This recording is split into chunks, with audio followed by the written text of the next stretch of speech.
Pemirsa, bertani paprika belum begitu banyak ditekuni petani di Bali. Namun belakangan beberapa petani telah mencoba peruntungan dengan menanam paprika. Karena harga jualnya mahal, perawatannya pun ikut mahal akan menghasilkan produktivitas yang tinggi.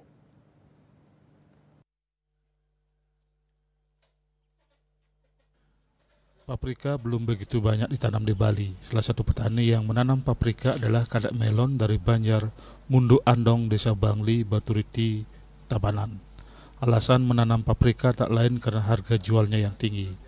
Meski baru pertama kali, dia pun mencoba peruntungan dengan melakukan uji coba menanam paprika. Berkat ilmu pertanian organik yang ia kuasai, ia pun sukses bertanam paprika. Kadek Melon mengaku bertani paprika memang memerlukan biaya yang cukup tinggi sebanding dengan harga jualnya yang mahal di pasar. Paprika harus dibudidayakan di greenhouse untuk mendapatkan hasil maksimal.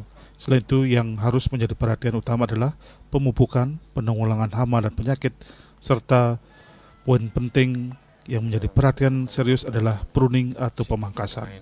Pruning ini sangat penting agar tanaman paprika bisa berbuah secara maksimal.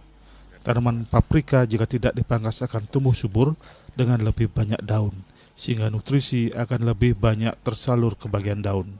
Dengan dilakukan pemangkasan secara terencana, akan membuat nutrisi hanya tersalurkan kepada buah, sehingga tanaman akan lebih banyak menghasilkan buah dan buahnya pun akan lebih besar.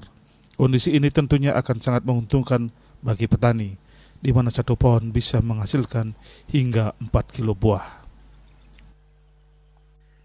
Tujuan daripada kita melakukan pemotongan, pruning, wiwil itu adalah untuk memaksimalkan pucuk mana yang akan kita pelihara. Kalau seandainya nanti pucuknya banyak, dia akan kecil. Nah, di sini kita udah lakukan pemotongan, jadi dia akan tumbuh tinggi. Terus kita pelihara batang pokoknya. Kalau batang-batang air, ya bisa dibilang batang air itu, kita harus potong agar tidak mengganggu pertumbuhan daripada pucuk utama yang kita akan pelihara. Pucuk itu nanti akan mengeluarkan bunga lagi. Seperti iya, benar sekali, nanti pucuk-pucuk ini akan tetap mengeluarkan bunga seperti di sini udah kita bisa lihat. Ini step pertamanya sudah ada, di step kedua ini ada, nanti kurang lebih 3-4 buah akan muncul lagi calon buah bakal buah baru nanti ke atas. Ya mudah-mudahan ini selamat biar bisa nanti ketinggiannya kurang lebih 3-4 meter. Ya. Kalau tidak dipotong misalkan gimana akibatnya? Nah, kalau tidak dipotong, ini akan tetap kerdil, buahnya pun kecil nanti.